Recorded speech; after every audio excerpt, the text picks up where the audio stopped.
Kalau DPR itu panggung sandiwara, maka mereka bukan sekedar aktor, melainkan dalang utama dalam drama ketidakadilan. Bedanya panggung ini bukan hiburan, tapi tragedi yang meneteskan darah rakyat. Dan lucunya, setiap kali rakyat marah, yang mereka sodorkan bukan jawaban, tapi aparat. Seakan polisi adalah pagar betis pribadi, tameng hidup yang dipasang untuk melindungi kursi empuk di Senayan. Akhirnya apa? Benturan semakin tak karuan, korban pun berjatuhan. Sementara sang dalang tetap duduk nyaman menonton dari balkon kekuasaan. Tragedi demo belakangan ini, anarkis, kekerasan, bentrokan dengan aparat, pembakaran hingga perusakan gedung-gedung, tidak ada pembenaran sama sekali. Semua itu hanya membuat luka baru, bukan solusi. Rakyat tidak boleh terjebak dalam amarah yang membakar rumahnya sendiri. Karena demo seharusnya bukan ajang gladiator antara rakyat dan aparat. Demo adalah ruang moral, tempat rakyat menyuarakan nurani. Demo bukan soal bakar-membakar, tapi soal membakar kesadaran.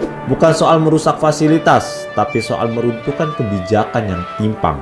DPR harus bertanggung jawab penuh. Mereka yang menggulirkan undang-undang kontroversial, mereka yang mengelola anggaran ratusan triliun, dan mereka pula yang paling bertanggung jawab atas jurang ketidakadilan yang makin lebar. Tapi entah kenapa, setiap kali rakyat datang menagih, mereka lebih suka bersembunyi di balik pagar tinggi, menjadikan aparat sebagai garda depan. Ironisnya, aparat yang seharusnya menjaga keamanan rakyat malah dipaksa menjaga keamanan politisi.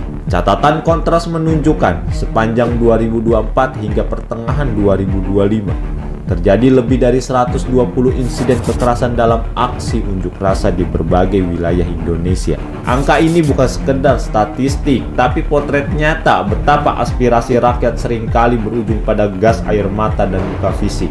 Yang terbakar bukan hanya ban di jalanan, tapi juga kredibilitas lembaga yang katanya terhormat. Gedung DPR yang disebut rumah rakyat justru makin mirip benteng feodal.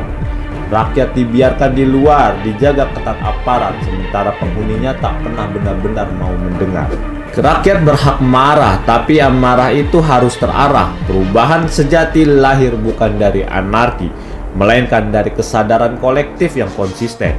Kita tidak sedang menuntut kehancuran, kita sedang menuntut revolusi perbaikan. Dan itu hanya bisa dicapai jika suara rakyat kembali ke jalurnya, tegas, beradab, tanpa kekerasan. Mari kita gaungkan bersama, menuntut perubahan tanpa anarki, karena selama ini kita sibuk membakar jalan, aktor utama di Senayan tetap duduk manis di kursinya.